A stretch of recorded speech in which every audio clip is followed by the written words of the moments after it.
다 바쁜 사람들이고 또 개인의 일정이 있는데 왜 주일날은 꼭 이 시간에 이 자리에 모여야 할까요? 그것은 하나님께서 구약의 백성들에게 따로 모일 곳을 지정하시고 모이라고 명령을 그때부터 했습니다. 자, 신명기 31장 11절과 12절에 보니까 온 이스라엘이 내 하나님 여호와 앞, 그리고 아무 데가 아니라 그 택하신 장소, 택하신 곳에 모일 때에 택하신 모일 장소를 선정하시며 모이라고 말씀하신 다음에 모여서 뭘 했습니까? 율법을 낭독하며 하나님의 말씀을 먼저 읽고 그 다음에 온 이스라엘을 듣게 할지니라. 하나님 말씀을 듣도록 하라. 쇠마 교육이지요. 말씀은 들어야만이 되기 때문에. 그 다음에 12절에 대상자들이 나옵니다. 남녀와 어린아이. 모임에 있어서는 어린아이들도 모여야 됩니다. 영아부, 유치부 다 모여야 됩니다. 청소년들이 하나님 말씀을 들으려고 모여야 되지. 엉뚱한 데 모였다가 어려움을 당하고 있지 않습니까? 그리고 모여서 뭘 합니까? 그들에게 배우고 듣고, 이게 들어야 되고 배워야 되지요. 말씀을 모여서 하나님 경외하며 이 율법의 말씀을 지킬 수 있도록. 그래서 하나님의 말씀 앞에서 우리가 모여서 듣고 지킬 수 있도록 구약의 모세께서 이렇게 모일 것을 먼저 말씀했습니다. 광야교회지요. 모였습니다. 그러면 신약에는 보통 사람들이 성막 대신에 이제 교회를 세우라고 주님이 말씀하시는데 교회를 왜 세웠을까?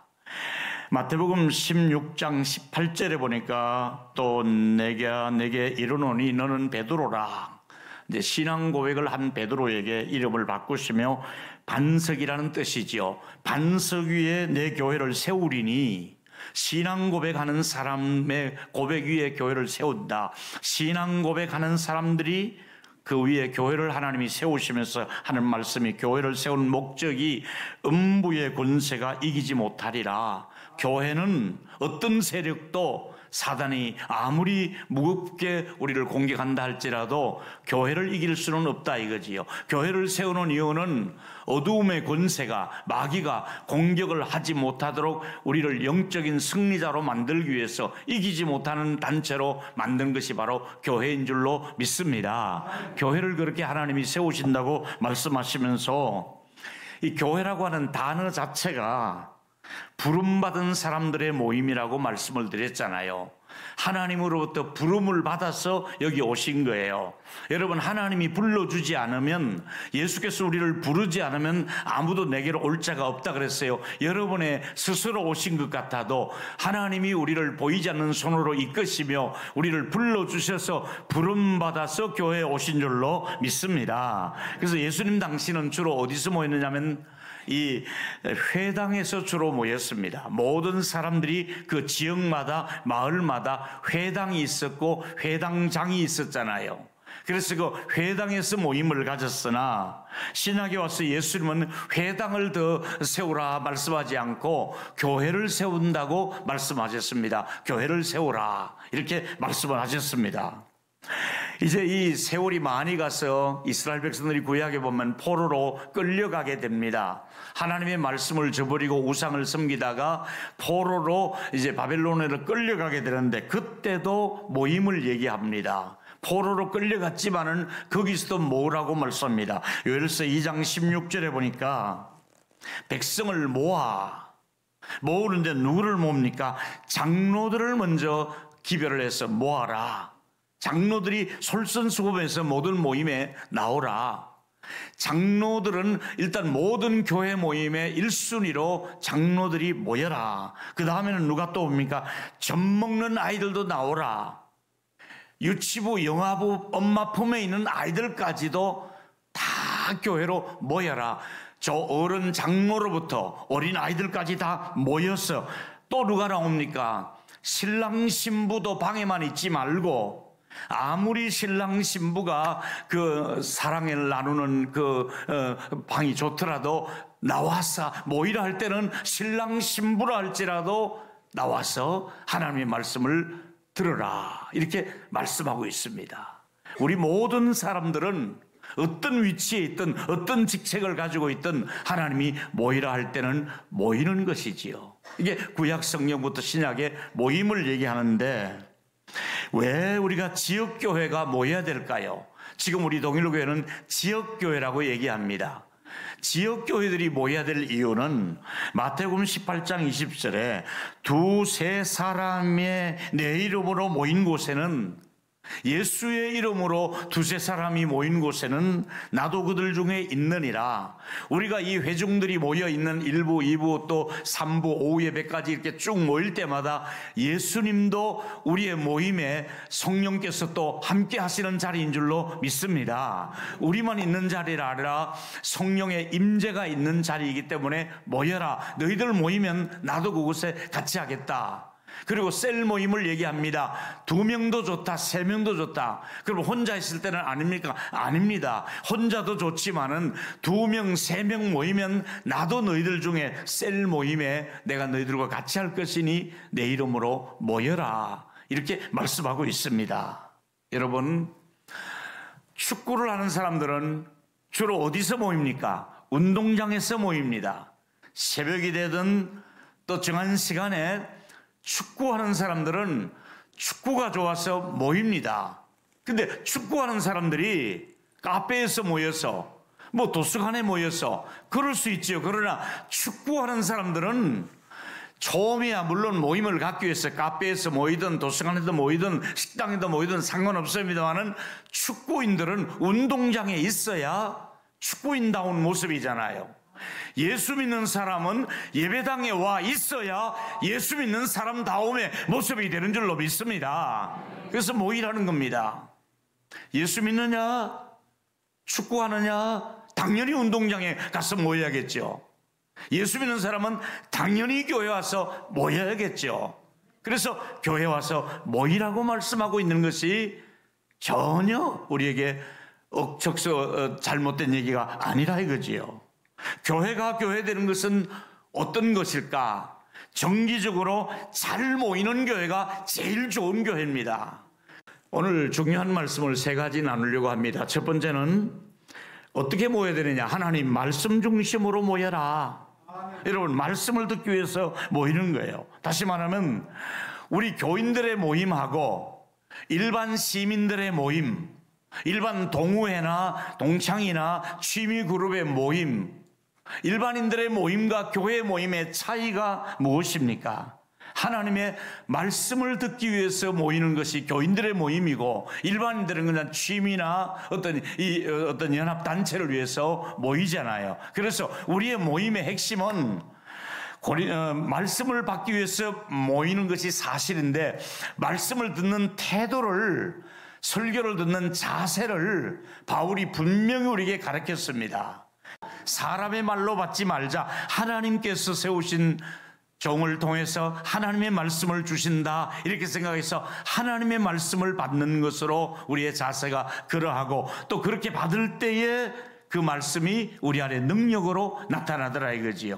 우리 교회가 여기서 누가 말씀을 선포하든지 간에 사람의 말로 받지 말고, 또 감정이나 비판이나 잘못된 그런 마음 다친 상태로 말씀을 받지 말고, 마음을 열고 사모하는 마음으로 말씀을 받아 사람의 말이 아니라 하나님의 말씀을 받아서 그 말씀이 여러분이 능력이 되기를 주의 이름으로 축원합니다. 그래서 여러분, 교회는 하나님 말씀 때문에 모이는 것이지요. 두 번째는, 교회는 천국의 대사관 역할을 하는 곳입니다. 그럼 대사관 신분을 가진 사람은 이런 마음으로 해야 됩니다. 먼저 심령이 가난한 자가 복이 있다 했으니 심령이 가난해야 됩니다. 하나님의 것으로 채우고 세상 것이 아니라 하나님의 것이 아니면 안 됩니다. 나는 하나님으로 인해서 살아갑니다. 심령이 가난해서 하나님을 그 다음에 의에 주리고 목마르라. 천국 시민은 의에 줄이고 목마르고 뿐만 아니라 천국 시민은 마음이 청결하라. 이 땅에서도 하나님 앞에 서기 전에 정결한 마음, 정직한 영을 갖도록 기도하라. 천국 가기 전에 우리의 마음은 정직한 마음, 정결한 마음을 가져라. 마음이 청결한 자는 복이 있나니 저희가 하나님을 볼 것이며 그랬잖아요. 뿐만 아니라 왼뺨을 누가 때리거든 오른뺨까지 돌려주어라. 다시 말하면 누군가가 억울하게 나를 때리더라도 한 대 더 때리라고 얘기할 정도로 하면서 그 정도로 우리가 맞아도 난 예수 그리스도를 위해서 만든 것 좋다. 난 핍박을 받아줬다. 오리를 가자 그러면 십리를 동행하라. 겉옷을 달라 그러면 속옷을 달라면 겉옷까지 주어라. 이 정도로 우리는 천국 대사관으로서 시민의 이런 편의를 봐주면서 같이 천국 갈 사람을 데리고 가자는 것입니다. 세 번째 얘기는 왜 설교의 가르침이 중요한가? 교회는 말씀을 듣는다 그랬잖아요. 근데 왜 설교의 가르침이 중요한가? 하나님께서는 하나님의 종들을 세우실 때 말씀을 선포하도록 이제 하나님께서 그 소정의 과정을 마치고 말씀 사역자로 세우십니다.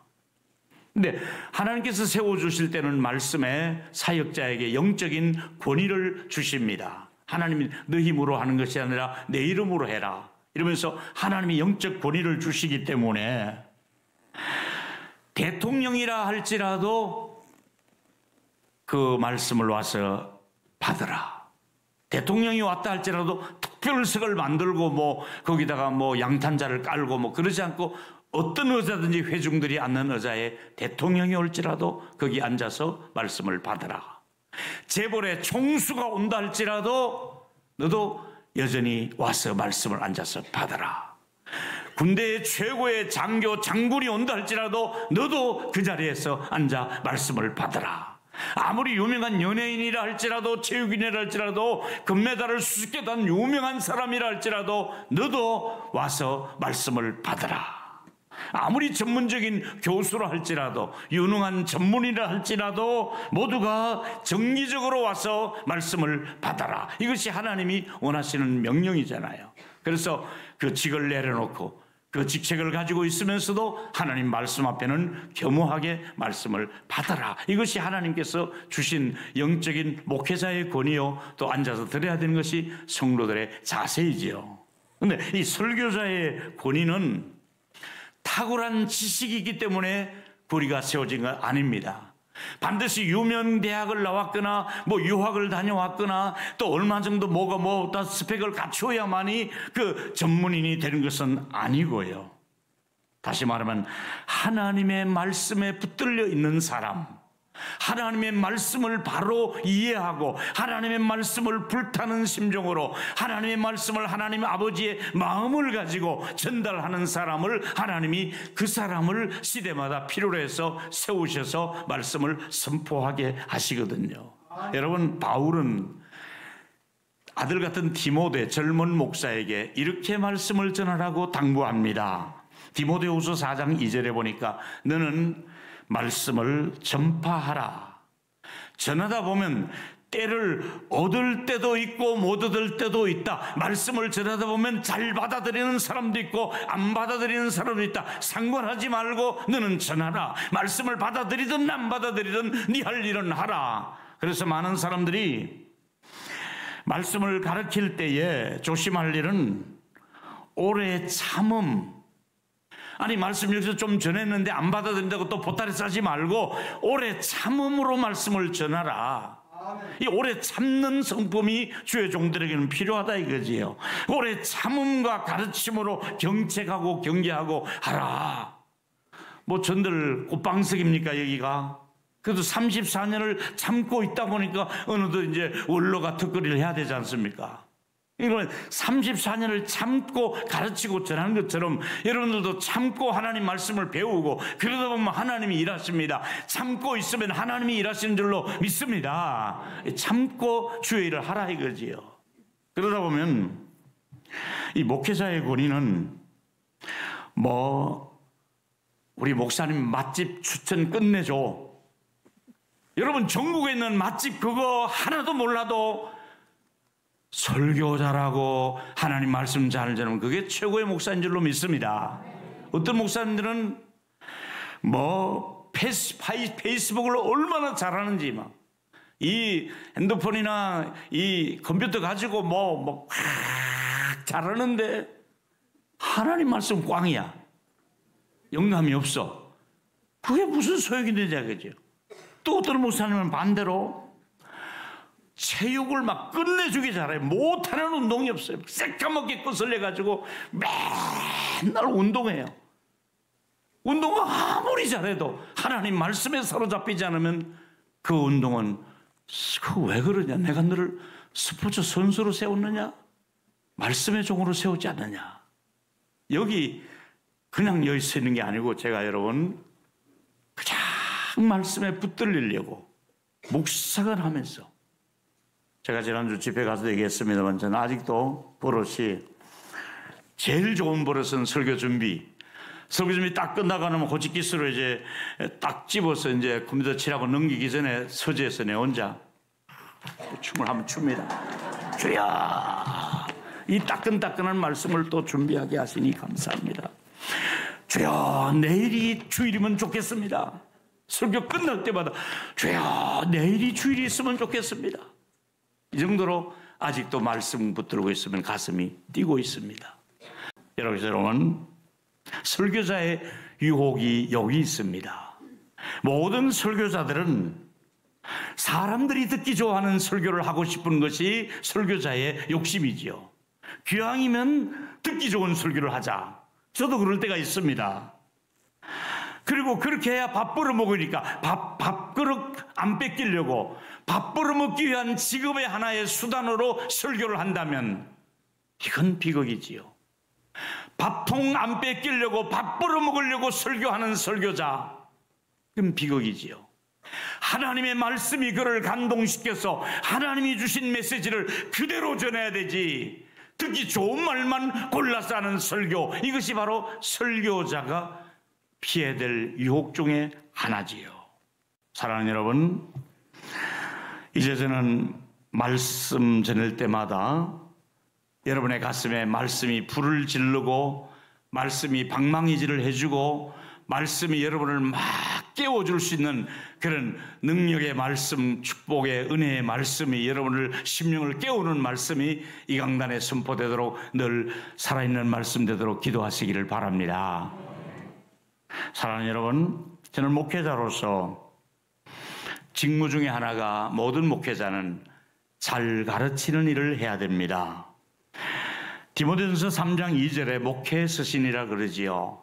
목회자는 책망할 것이 없으며 또 한 아내의 남편이 되며, 이 구절 하나 때문에 우리 교단에서 아직까지 여성 목사를 안수하지 않습니다. 한 아내의 남편이 돼서 설교하라 그랬는데 이 여성, 지금 목회자들이 많은 분들이 이구동성으로 빨리 여성 목회자를 세워서 안수를 줘야 된다는데 이 구절 하나가 그 당시에는 여성들의 가르치는 것을 원하지 않았거든요. 이 성경을 기록할 당시에. 지금은 얼마나 좋은 그 학위와 최고의 그 공부를 많이 한 여성들이 있는데 가르쳐야 되지요. 저는 여성 안수를 줘야 된다고 생각합니다. 그런데 헌법에는 아직까지 그것이 있기 전에, 헌법을 고치기 전에는, 그래서 우리 교단은 아직도 그러고 있습니다. 이건 딴 얘기고요. 중요한 얘기는 나그네를 대접하며 목회자일수록, 장로님들일수록 자꾸 대접할 줄 알아야 됩니다. 손님을 대접을 잘해야 됩니다. 대접을 하며 그 다음에 하는 말이, 중요한 것은 가르치기를 잘하며. 한 번 더 디모데 아까 전서 3장 2절을 다 같이 한번 읽어보겠습니다. 시작. 그러므로 감독은 책망할 것이 없으며 한 아내의 남편이 되며 절제하며 신중하며 단정하며 나그네를 대접하며 가르치기를 잘하며.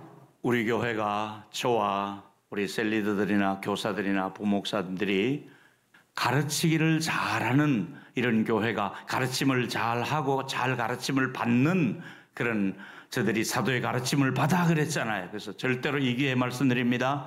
교회 밖에 성경 공부를 허락하지 않습니다. 교회 밖의 성경 공부가 90% 이단들입니다. 교회 밖에서 하는 모든 성경 공부는 반드시 가려면 담임 목사님의 추천과 허락을 받고 가셔야지, 안 그러면 여러분 자신도 몰래 다 이단에 넘어갈 수밖에 없습니다. 교모하게 접근합니다. 여러분, 한 분도 더 이상 이단에 넘어가지 않는 저와 여러분 되기를 바랍니다. 본교회 목사님들의 가르침을 받아야 되죠. 여기는 내놓고 자꾸 다른 곳에 가서 기웃거리다가 다른 집회에 가지는 거 허락하지 않습니다. 뭐 개인적으로 어떻게 말릴 수는 없지만은 본교에 우선 하시는 저와 여러분이 되기를 바랍니다. 디모데후서 4장 3절과 4절에 보니까 시대를 말해주고 있습니다. 시작. 때가 이르니 사람이 바른 교훈을 받지 아니하며 귀가 가리워서 자기의 사욕을 따른 스승을 많이 두고 또 그 귀가 진리에서 돌이켜 허탄한 이야기를 따르리라. 쓸데없는데 귀 기울이고 다니지 말라. 자기가 사욕을 자기 개인적인 욕심을 쫓아서 따라다니는 짓 그만하라. 하나님 말씀에 집중하라. 저와 여러분, 전 세계의 코로나를 겪었습니다. 모든 교회가 하나님 말씀, 그나마 일주일에 한 번 듣던 하나님 말씀도 듣지 못하도록 코로나는 방해를 했습니다. 그러나 이제는 일어나야 됩니다. 모두가 하나님의 말씀 앞에 겸허하게 일어나서 말씀을 사모하고 말씀을 듣고 말씀과 함께 힘을 얻어서 믿음의 승리자가 되시기를 축원합니다. 결론은 이렇습니다. 이제 모든 그리스도인들이 교회로 모여야 됩니다. 모여야 될 것을 아멘 하시고 한번 응답하십시오. 모여야 됩니다. 모여야 될 줄로 믿습니다. 그렇습니다. 모여야 됩니다. 이제는 모여야 됩니다. 왜 모여야 됩니까? 하나님의 말씀이 중심되는 말씀대로 모여야 됩니다. 말씀에 모이라 했으니까 말씀 중심으로 모여야 됩니다. 우리가 여기 모여서 날마다 먹고 파티하자는 얘기가 아니라 말씀 받기 위해서 모이는 장소가 될 줄로 믿습니다. 때로는 지금 김밥 하나도 겨우 먹지만은 그래도 밥이 문제가 아니라 말씀을 먹으려고 우리가 오신 자리인 줄로 믿습니다. 두 번째는, 교회는 천국 대사관의 사명을 가지고 모여 사명을 감당해야 됩니다. 한 번 더 자기가 자기 신분을 말씀하십시오. 나는 천국 대사관 직원이다. 시작. 나는 천국 대사관 직원이다. 할렐루야. 동일교회가 천국 갈 사람을 수속을 해서 천국으로 보내드리도록 해요. 그거 우리 교회가 해야 될 사명이지요. 세 번째, 교회는 설교를 듣고 가르침을 받고 예배드리면서 교제하기 위해서 모입니다. 잘 들으시는 교회. 그래서 어저께도 우리 미국에서 온 그 권사님이 우리 교회 왔다가 다음에 어떤 또 다른 교회 때 목사님, 내가 한국에 올 때마다 다녀본 중에 동일교회가 최고로 좋아요. 근데 그냥 최고가 아니고 그러면서 막 생기가 나고 너무너무 좋더라 그러면서 그렇게 얘기를, 제가 얘기하면 좀 민망하지만 그분이 그렇게 얘기를 하시더라니까요. 어저께 제가 식사 대접하는 데서. 여러분, 전천후 교인 누가 뭐래도 어떤 일이 있어도 잘 모여서 교회다운 교회, 실력 있는 교회, 하나님을 높여드리는 말씀 중심의 교회가 되는 우리 교회가 되기를 축복합니다.